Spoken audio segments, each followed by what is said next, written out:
খুলিও তো না, বাদ দিলাম খোলাও। বলেন ডেলি কোরআনটাকে নিয়া একবার এইখানে কয়জন আছে যে শুধু চুমা দিয়া রেখা দেয়? অথচ এক ঘরও তো নাই যেই ঘরে কোরআন না আছে। এরকম কোন ঘর আছে এই এলাকায় কোরআন নাই? আপনাদের কারো ঘর আছে যে কোরআন নাই? কোরআন শরীফ নাই এরকম কোন ঘর আছে মুসলমানের? হ্যাঁ, সব ঘরে আছে, ঠিক না? কিন্তু চুমা তো দেই না।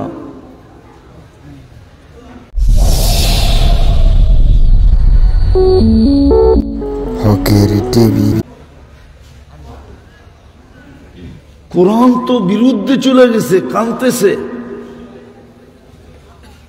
আপনি বলবেন কোরআন কি কাঁদে? হ্যাঁ, যদি খেজুর গাছ কাঁদতে পারে কোরআন কেন কাঁদবে না?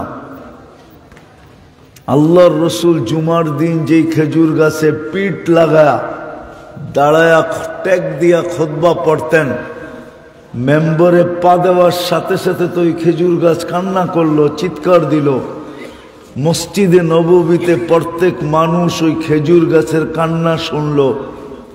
একটা মরা খেজুর গাছ যদি কাঁদতে পারে তাহলে আল্লাহর কালাম কেন কাঁদবে না? আপনার ঘরে তো কোরআন কাঁদতেছে, আপনি ভাবতেছেন পাউন্ড দিয়ে আপনি সুখে থাকবেন, লন্ডনী টাকা দিয়া,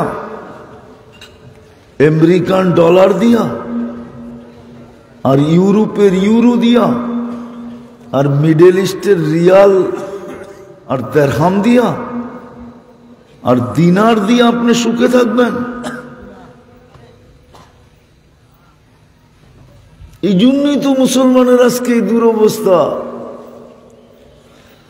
চার নিয়ামত পাওয়া সত্ত্বেও, হুজুরে তো মেরাজের বয়ান করতেছিল, আমি শুনতেছিলাম। মাসও এটা মেরাজের।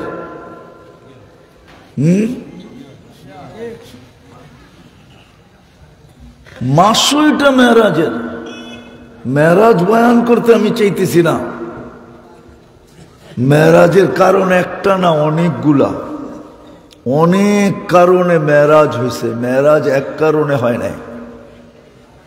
মেরাজ এটার জন্য হয়েছে যে আপনার উম্মত সবচেয়ে বেশি শিক্ষিত হবে, দীক্ষিত হবে, টেকনোলজি সমৃদ্ধ হবে, বিজ্ঞান সম্মত হবে।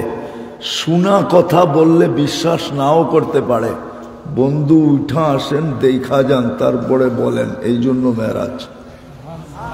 মনে হয় বোঝেন নাই? কি বুঝছেন? আপনার উম্মত সবচেয়ে বেশি কি হবে?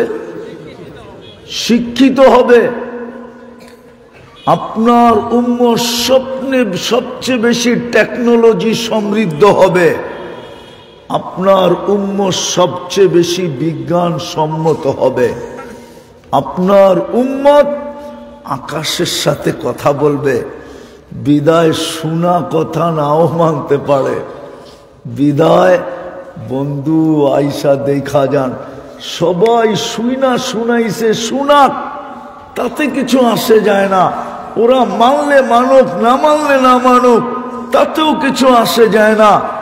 আপনি আমার বন্ধু, উম্মত হইল কুদরতি হাতের বাছাইকৃত। আপনার উম্মত যদি না মানলো তাইলে আপনারও দিলে লাগবে, আমারও লাগবে। বিদায় উঠা আসেন, সব দেখা যান। জান্নাত দেখেন, জাহান্নাম দেখেন, লৌহ দেখেন, কলম দেখেন, আরশ দেখেন, কুরসি দেখেন, সিদরাতুল মুনতাহা দেখেন, বাইতুল মামুর দেখেন, সব সৃষ্টি দেখেন। দেখার পরে আর কি বাদ থাকবে? আমি পাশে বয়া আমারও দেখেন, তারপরে যে বলেন। মেরাজ আরো অনেক কারণ আছে মেরাজের, কিন্তু আমি মেরাজ বুঝাইতে চাইতেছি না। আমি বুঝাইতে চাইতেছি এত বড় ভাগ্য দিল, মানুষ হিসাবে অস্তিত্ব দিল, মুসলমানের ঘরে জন্ম দিল, উম্মতে মুহাম্মদী হিসাবে নির্বাচিত করলো, কোরআনের মতো কিতাব কালাম দিল। কিন্তু আমি তো একটা একটা করে দেখাইলাম, কোনটার ইজ্জত রাখলাম আমরা? বলেন, কবরে যে সর্বপ্রথম প্রশ্ন হবে, জবাব কিভাবে দিব? কোরআনের কবরের প্রথম প্রশ্ন তো হলো, মা কুনতা তাকুলু ফি হাদার রাজুলি মুহাম্মাদিন। আপনি বুখারী উঠান, কিতাবুল জানায়েজ, কিতাবুল জানাজা উঠান, কিতাবুল জানায়েজের ভিতরে এই হাদিস কয়েকবার লেখা আছে। কি জবাব দিবেন? যে ওনার আদর্শে আদর্শবান কতটুক ছিল বলো, প্রমাণ করো। বাকি দুই প্রশ্ন, একটার ভিতরেই বাকি দুইটা রয়ে গেছে। এটা ওকে, বাকি দুইটা ওকে। এটা ওকে না, বাকি দুইটা ওকে না। কি জবাব দিবেন? বলেন, হাউজে কাউসারে যে কেমনে পানি চাইবেন? বলুক যুবকরা, বলেন শাহজালালের উত্তরসূরিরা, পানি কিভাবে চাবো? যদি বইলা দিল, ওই হাদিস বইলা দিল, সুকান সুকান লিমান গাইয়ারা বাদি, যাও আমার পরে যারা আমার ইজ্জত রাখো নাই, আমার চোখের পানির ধার ধারণায় তোমরা, আমি 23 বৎসর তোমাদের জন্য কাঁদছি, আরো সে যাইও ভুলি নাই। মৃত্যু লগ্নেও আমি কাঁদতে কাঁদতে দুনিয়ার থেকে বিদায় নিছি, ওই কান্না তোমাদের জন্যই ছিল। ফামান লিবাদি লি উম্মতি, আমার পরে উম্মতকে কে দেখা রাখবে? আমি কবরে কাঁদতেছিলাম তোমাদের জন্য, আর চিৎকার দিতেছিলাম, মা বি উম্মতি, আমার উম্মতের কি হইল? এরা আমার আদর্শ কেন ছেড়া দিল? কবর থেকে যিনি উঠবে কাঁদতে কাঁদতে, আর বলবে, জিবরিল আইনা উম্মতি, জিবরিল আমার উম্মত কোথায়? ১৬ লক্ষ নবী কিয়ামতের মাঠে শুধু নফসি নফসি বলবে। আদম থেকে ঈসা আলাইহিস সালাম পর্যন্ত সবাই বলবে নফসি নফসি। কেউ মাকে চাবে না, কেউ বোনকে চাবে না, কেউ স্ত্রীকে চাবে না, কেউ সন্তানকে চাবে না, নাম পর্যন্ত নিবে না, শুধু বলবে রব্বি নফসি নফসি, রব্বি সাল্লিম সাল্লিম। আপনার আমার নবী উম্মতি উম্মতি বলে চিৎকার দিবে। বলেন, আপনি আর আমি ইজ্জত কতটুকু রাখলাম? হাউজে কাউসারে কেমনে দাঁড়াবেন? সুপারিশের জন্য হাত কেমনে পাতবেন? এই জন্যই তো আজকে দুরবস্থা। হ্যাঁ, আমার যোগ বিয়োগ মিলে না সিলেটের মানুষ। যেইখানে ইব্রাহিম আলাইহিস সালাম ঘুমায়, ওইখানে বোম ফাটে কি করে? যেইখানে মুসা আলাইহিস সালাম ঘুমাইতেছে, ওইখানে বোম ফাটে কি করে? বলেন, ইরাকের দিকে তাকাইলে তো আমি বলি, যেখানে পিরানে পীর ঘুমাইতেছে, ওইখানে বোম ফাটলো কি করে? যেখানে ইমামে আজম ঘুমায়, ওইখানে বোম ফাটলো কি করে? ইরাকে তো ইমামে আজম ঘুমাইতেছে। যেখানে শেরে খোদা ঘুমায়, আলিউল মুর্তাদা, ওইখানে বোম ফাটলো কি করে? আমারে যুক্তি দিয়া বুঝান। যেখানে হোসাইন ঘুমায়, ওইখানে বোম ফাটলো কি করে?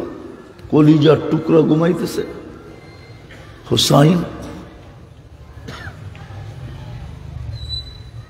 ফিলিস্তিনে কি করে বোম ফাটলো? যেখানে 70 জন নবী চিহ্নিত, কবর চিহ্নিত, যেখানে 45,000 সাহাবাদের কবর, ওইখানে বোম ফাটলো কি করে?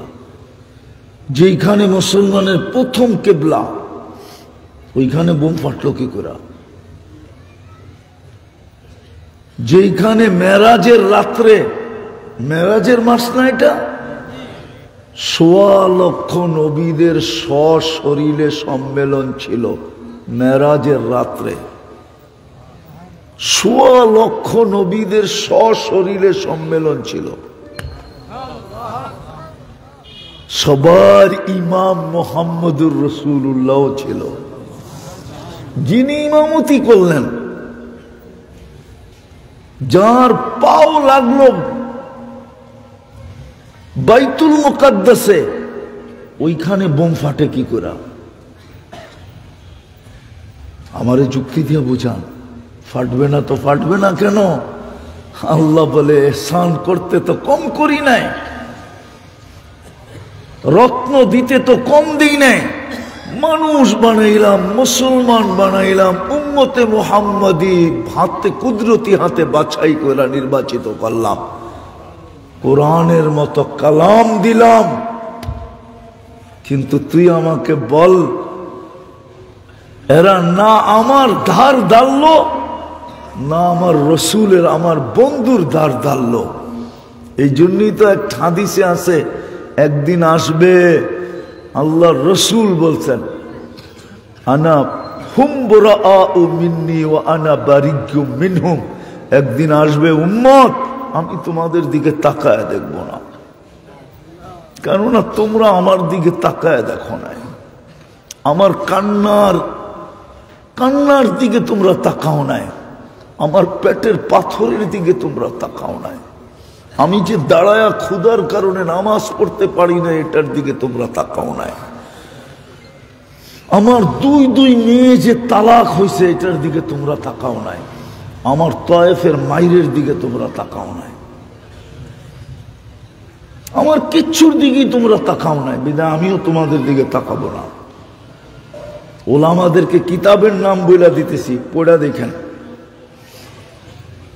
ইবনে হাজার আসকালানী রহমতুল্লাহ আলাইহি মুনাব্বিহাত লেখছে, ওই কিতাবে এই হাদিস আছে, আনা বারিয়্যু মিনহুম ওয়া হুম বুরাআউ মিন্নি। আমি তোমাদের দিকে তাকাবো না, তাকাবোই না, তোমাদের দিকে আমি ফিরেও দেখবো না, কেননা তোমরা আমার ইজ্জত রাখো নাই। আসেন, আমি শেষ জায়গায় চলে আসছি,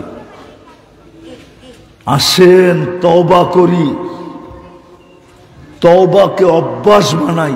একটাই হাতিয়ার আমাদের কাছে এখন আছে, তওবা করা আর তওবাকে অভ্যাস বানানো। ডেইলি তওবা করেন,